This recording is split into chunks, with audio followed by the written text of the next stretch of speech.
โอเคสบายดีเพื่อนๆที่เข้ามารับชมคลิปนี้กันเลยก็สำหรับคลิปในมื้อนี้ก็ไม่ได้มีอย่างไรจะมารีวิวห้องเนาะ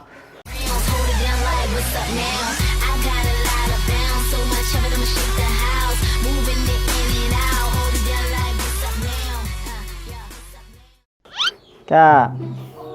สังเกตเบื้องห้องจะมี2สีเว้ยฝั่งนี้เป็นสีฟ้าอ่อนฝั่งนี้เป็นสีงาสร้างก็ตามนี้แหละสภาพห้องจะมารีวิวห้องเฉยๆโอเคคำนี้น้องเราจะมารีวิวตู้ใส่ของกินเขาก่อนว่ามีอย่างแน่คือค่อยเป็นคนที่บ่ค่อยเข้าสังคมมักอยู่คนเดียวเงียบๆเก็บตัวอยู่ในห้องนะแบบโลกส่วนตัวสูงเราจะมาเบิ่งกันว่ามีอย่างแน่โอเคสำหรับชุดแรกเรามาเบิ่งว่ามีอย่างแน่เนาะอันนี้ขวางให้นึงแรกก็คือโซนของเครื่องปรุงเนาะก็จะมีน้ำตาลน้ำปลาซีอิ๊วน้ำมันหอยแล้วก็แป้งนัวถัดลงมาก็จะเป็นข้าวเนาะข้าวเจ้าอันนี้ข้าวเจ้าแล้วก็แป้งมีรองกล่องพร้อมเนาะซื้อมากินนี่ก็ข้าวเจ้าลาวอันนี้ข้าวเจ้าไทยเนาะแล้วถัดมาก็เป็นไข่กับประเภทเครื่องปรุงมีคือแบบค่อยมาเฮ็ดต่ำมีแล้วค่อยบ่มักใส่เครื่องปรุงอย่างประมาณเนี้ยก็เลยมีเหลือแต่เครื่องปรุงมันเอาไว้ต้ม กรณีมีแต่น้ำละลายเอาไว้ต้มแล้วก็อันนี้ก็จะเป็นเนสทีชามะนาวเนาะวิตามินซีสูงฝั่งนี้ก็อันนี้ก็จะเป็นโอวัลติน3 in 1มีนมมีข้าวแล้วก็มีช็อกโกแลตและอันนี้ก็เป็นกรีนทีกรีนเมดเป็นน้ำมะเกี้ยงอันนี้ก็เจลลี่ซูเปอร์ไลท์แล้วก็ดีน่าที่กิ่งดีน่ามีประมาณ4แพ็คแล้วค่อยมากินสีงาดำสีเขียวสีบัวมี4แพ็คตอนนี้กินก็เหลือแต่3กล่องนี้เก็บไว้เป็นมูล ทัดลงมาทั้งลุ่มเนาะก็จะเป็นมีไวๆรสดังเดิมแพ็คนึงเนาะเอาไว้เฮ็ดตำแล้วก็อันนี้ก็จะเป็นปลากระป๋องเนาะเฮ็ดแบบใช้ชีวิตอยู่ในห้องเลยนะแล้วก็อันนี้ก็มีขนมมีฟันโอแล้วก็ทิวลี่และอันนี้ขาดไปบ่ได้เลยก็คือมี3อย่างเนาะมีทั้งหมด2รสกะว่าจะซื้อให้ครบทุกรสก่อนแล้วค่อยกินบัตรเดียวมาเบิ่งด้านถึงเลยด้านถึงก็มีกล้องเข้าแล้วก็พวกคอมฟอร์ตดาวนี่อันนี้เป็นแฟบเนาะอันนี้ก็เป็นอย่างวะสไลด์สูตรมะนาวนี่ก็สบู่นกแก้วค่อยใช้ได้นกแก้วค่อยใช้อันอื่นแล้วค่อยคันแล้วก็มียาซาหัวเคลียร์ยาทาขี้แห้หรือโคโลนนั่นแหละมีนิวเวีย2แบบแล้วก็น้ำหอม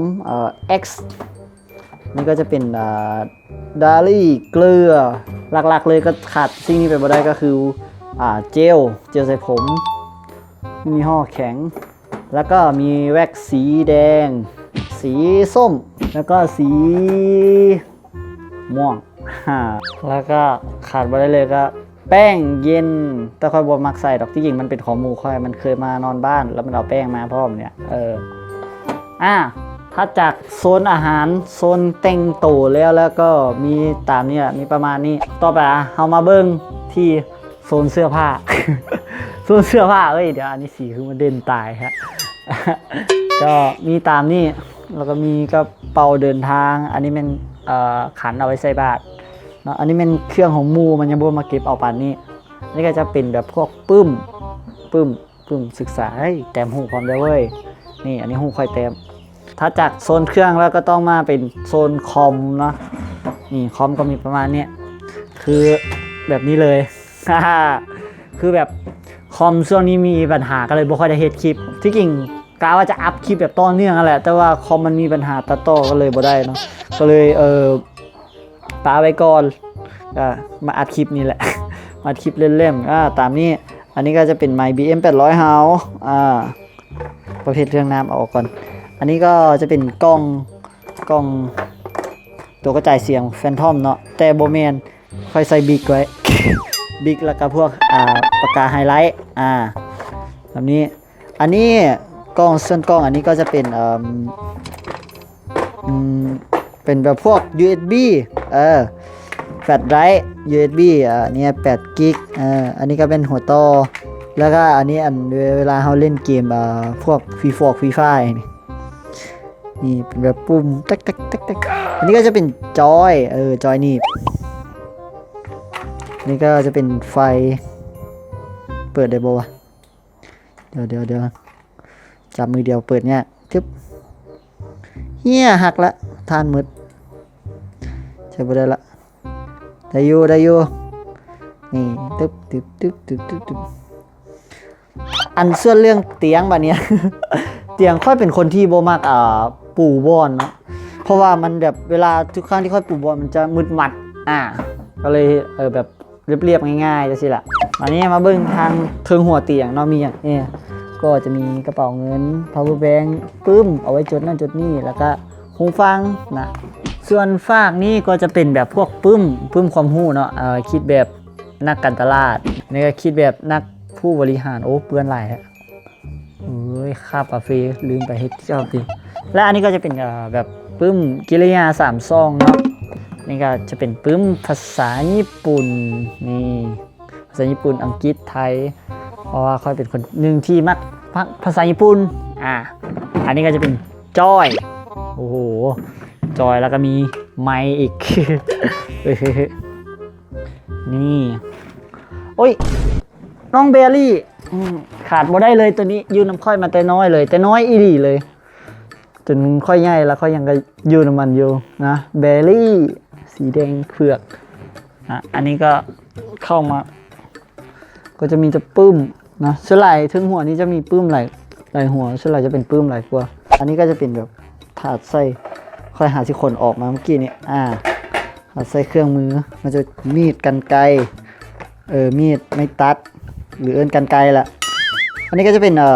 มีดประจำตระกูลเนาะเป็นมีดที่พอตู้เคยใช้แล้วตอนนี้เพิ่นเสียไปแล้วเขาก็เลยเก็บไว้เป็นที่ระลึกเอาไว้นึกถึงเพิ่นเนาะก็บ่มีหยังส่วนอันนี้ก็คือ คอมที่ค่อยมาเนาะคอมค่อยมาเพราะว่าคือที่ค่อยว่าแหละมันมีปัญหาค่อยเลยบ่ได้ตัดต่อคลิปตอนนี้ก็สร้างเครื่องไปแล้วสร้าง SSD กับนั้น SSD กับถาดใส่ฮาร์ดดิสก์ตัวเนี้ยแล้วค่อยจะเอา SSD มาแทนฮาร์ดดิสก์แล้วเอาฮาร์ดดิสก์ไปไว้ตรงนี้แล้วก็จะลงวิดีโอใหม่เลยจะได้ดูดีส่วนถัดมาด้านถึงนี่เป็นแบบบอลประจำเล่นคอมนี่ก็จะเป็นเครื่องมอเจตโอ้ขี้เต่า ขี้เหี้ยเหลืองไอ้เหี้ยตัวนี้แร่ละรู้สึกว่าบิ๊กอย่างที่เขาเจ้าเซ็นไว้มันจะกลายเป็นสีหมดแล้วเดี๋ยวนี้ก็เหลือแต่พวกบิ๊กดำบิ๊กแดงเนี่ยยังเห็นซัดอยู่หักหนึ่งได้บ่อยจากแป้งอันนี้จากโบวี่อลิซาจะบ่มีวันลืมเลยอย่าลืมกันเด้อเดี๋ยวส่วนโตของห้องค่อยก็ตามที่ว่าแหละมันเป็นแบบ2สี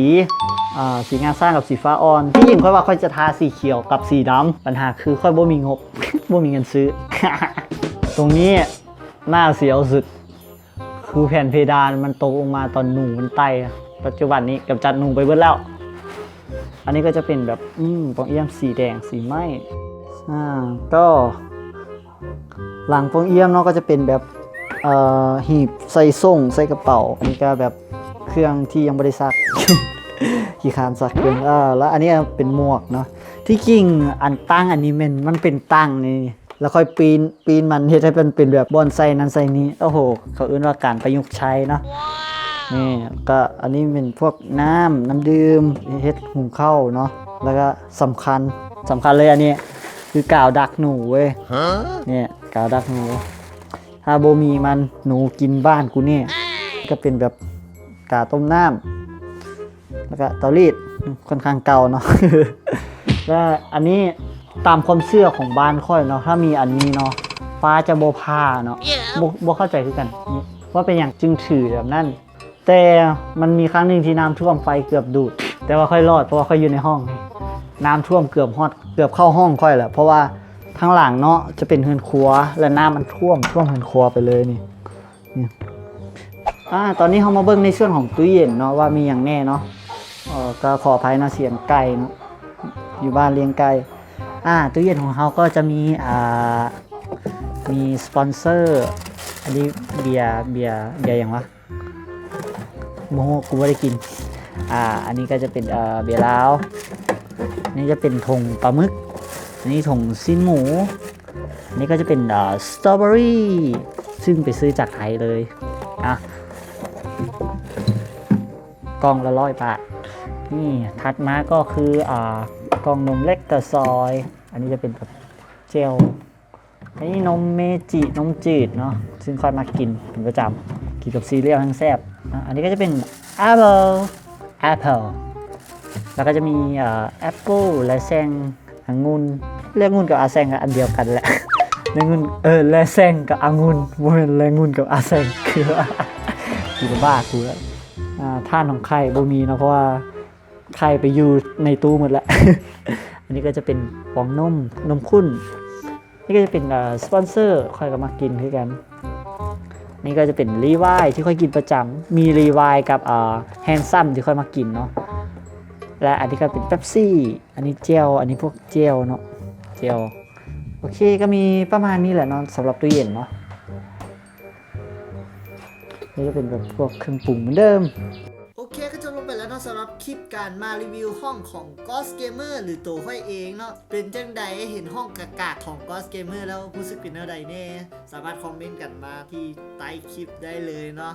ก็หวังว่าคงจะได้รับความเพลิดเพลินในการรับชมคลิปนี้เนาะโบน้อยกับน้อยหลายเนาะ